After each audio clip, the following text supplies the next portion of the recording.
Hello నమస్తే, నేను మీ doctor నల్మా Srikanth Goud.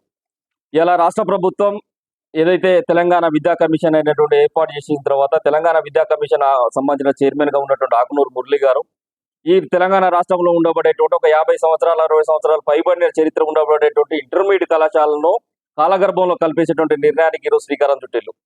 Telangana ప్రాంతంలో ఇంటర్ సంబంధించినటువంటి కళాశాలలు ఎక్కడైతే ఉన్నాయో ఈ తెలంగాణ విద్యా కమిషన్ సిఫార్సుల మేరకు ఈ కళాశాలను పూర్తిగా నిర్వీర్యం చేసేసి వీటిని తొలగించేసి తెలంగాణ పబ్లిక్ స్కూల్ అనేటువంటి ఒకటి విధానాన్ని తీసుకొచ్చి ఆ పబ్లిక్ స్కూళ్లలో మండలానికి 1500 మంది విద్యార్థులను కేటాయించేసి మండలానికి 3 కేంద్రాలను కేటాయించేసి ఆ 3 కేంద్రాల్లో ఇంటర్మీడియట్ సంబంధించినటువంటి విద్యార్థులను కూడా చేర్చేసి ఈ యొక్క విధానాన్ని శ్రీకారం చుట్టాలని చెప్పేసి ఈ రోజు విద్యా కమిషన్ ని సిఫార్సు చేసింది రాష్ట్ర ప్రభుత్వానికి.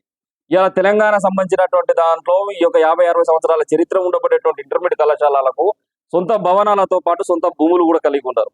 ఇలా సొంత భవనాల పైన సొంత భూముల పైన ఎలా కన్నేసిందా ఈ రాష్ట్ర ప్రభుత్వం? ప్రభుత్వ స్థలాల పైన కన్నేసినట్టుగానే హెచ్సివి భూముల పైన కన్నేసినట్టుగానే ఈ రోజు ఇంటర్మీడియట్ సంబంధించినటువంటి సొంత భూములు కలిగి ఉన్నటువంటి కళాశాలలు ఉన్నాయి కాబట్టి వీటిపైన కన్నేసి ఇట్లాంటి దుశ్చర్యకు మీరు సాహసం చేస్తున్నారా? ఆకునూరు మురళి గారు, రేవంత్ రెడ్డి గారు సమాధానం చెప్పాలి. ఈ రోజు 1969 సంవత్సరంలో పివి నరసింహారావు గారు ముఖ్యమంత్రిగా ఉన్నప్పుడు ఉమ్మడి ఆంధ్రప్రదేశ్ రాష్ట్రంలో ఇంటర్మీడియట్ విద్య అనేటువంటి సక్సెస్ఫుల్ గా రన్ అయింది. ఈ రోజు ఆ రోజున ప్రవేశపెట్టినటువంటి ఇంటర్మీడియట్ విద్య అనేటువంటిది అన్ని విద్యా వ్యవస్థల కంటే ఇంటర్మీడియట్ విద్యా వ్యవస్థ అనేటువంటి చాలా స్ట్రాంగ్ గా చాలా సక్సెస్ఫుల్ గా రన్ అవుతుంది ఈ యొక్క రాష్ట్రంలో.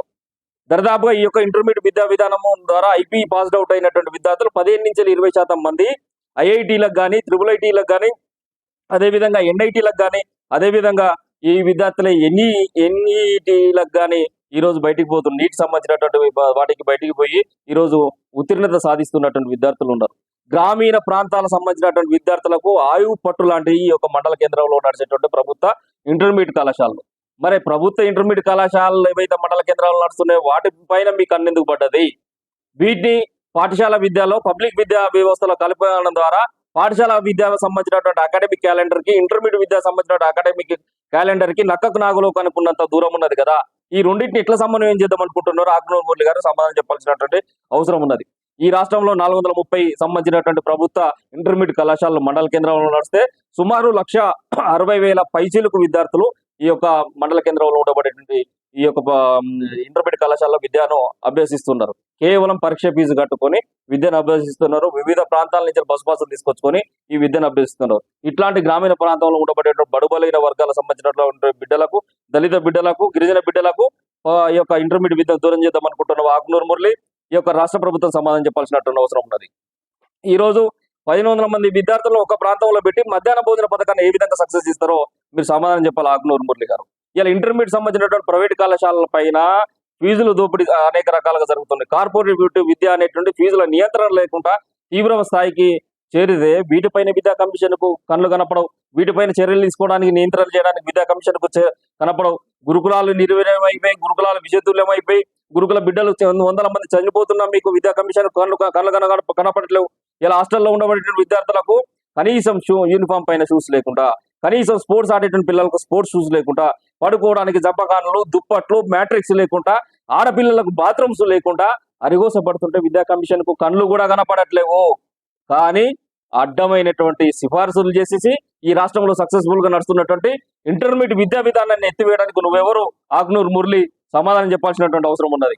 ఇవాళ మౌలిక వసతులను కల్పించాల్సిన బాధ్యత ఈ యొక్క విద్యా కమిషన్ కు ఉన్నది. ఉన్నత విద్యా ప్రమాణాలు పెంచాల్సినటువంటి బాధ్యత విద్యా కమిషన్ కు ఉన్నది. ఉపాధి అవకాశాలు కల్పించేటువంటి కొత్త కోర్సులు ప్రవేశపెట్టేటువంటి అవకాశము ఆ యొక్క హక్కులు ఇలా విద్యా కమిషన్ కు ఉన్నాయి. ఆర్టికల్ 21A ప్రకారం ఏర్పడినటువంటి విద్యా కమిషన్ ఈ రోజు ఇట్లాంటి చర్యలకు పాల్పడాల్సినటువంటి అవసరం ఉంది తప్పితే ఇవాళ మీరు ఇట్లాంటి ఇంటర్మీడియట్ సంబంధించిన కళాశాలను ఎత్తివేయాలి అనేటువంటి ఒక దుర్మార్గమైన చర్య కనుక శ్రీకారం చుడితే తెలంగాణ మొత్తం ప్రతిఘటిస్తుంది విద్యార్థులకు అని చెప్పేసి ఆకునూరు మురళిని, రేవంత్ రెడ్డి గారిని హెచ్చరిస్తాను. ఇవాళ మీకు చేతనైతే విద్యా కమిషన్ ఏం చేయాలి? ఈ యొక్క రాష్ట్ర ప్రభుత్వం ఏదైతే దళితులకు సంబంధించినటువంటి బిడ్డలకు, దళిత గిరిజనకు సంబంధించిన బిడ్డలకు ఉపాధి అవకాశాలు రావాలంటే వాళ్ళకు విద్యా ప్రమాణాలు ఉన్నతంగా ఉండాలి, విదేశీ విద్య కూడా వాళ్ళు అందుకోవాలని చెప్పేసి అంబేద్కర్ ఓవర్సీస్ సంబంధించినటువంటి స్కాలర్షిప్స్ అందించి విదేశీ విద్య కోసం మన బిడ్డలు నాటి పంపిస్తుంటే వాటిని బంద్ చేసింది ఈ రాష్ట్ర ప్రభుత్వం. ఆకునూరు మురళి నువ్వు ఆ రోజున కేసీఆర్ గారి సర్కార్ పైన అనేక రకాల అవాకులు చవాకులు బీర్లేవు కదా. ఈ రోజు ఎందుకు మాట్లాడలేదు విద్యా కమిషన్ చైర్మన్ గా ఉండి? ఈ అడ్డమైనటువంటి సిఫారసులు చేసే బదులు ఏమయ్యా రేవంత్ రెడ్డి, మరి నువ్వెందుకు ఈ యొక్క ఏదైతే ఓవర్సీస్ సంబంధించిన స్కాలర్షిప్ ఆపినావు మా దళిత బిడ్డలకు అని చెప్పేసి అడగట్లేవు? ఈ రోజు బీసీలకు సంబంధించినటువంటిది కూడా విదేశీ విద్య అనేటువంటి అంధద్రాక్ష లాగా ఉన్నదని చెప్పేసి కేసీఆర్ గారు ఆ రోజున బీసీ సంబంధించి జ్యోతిబా పూలే ఓవర్సీస్ స్కాలర్షిప్స్ అనేటువంటి పథకం పెడితే దాన్ని ఇలా అమలు చేస్తే లేదు. మరి బీసీలకు ఈ యొక్క అంధద్రాక్ష లాగా ఎందుకు చేస్తున్నావు రేవంత్ రెడ్డి అని చెప్పేసి అడగట్లేవు ఎందుకు?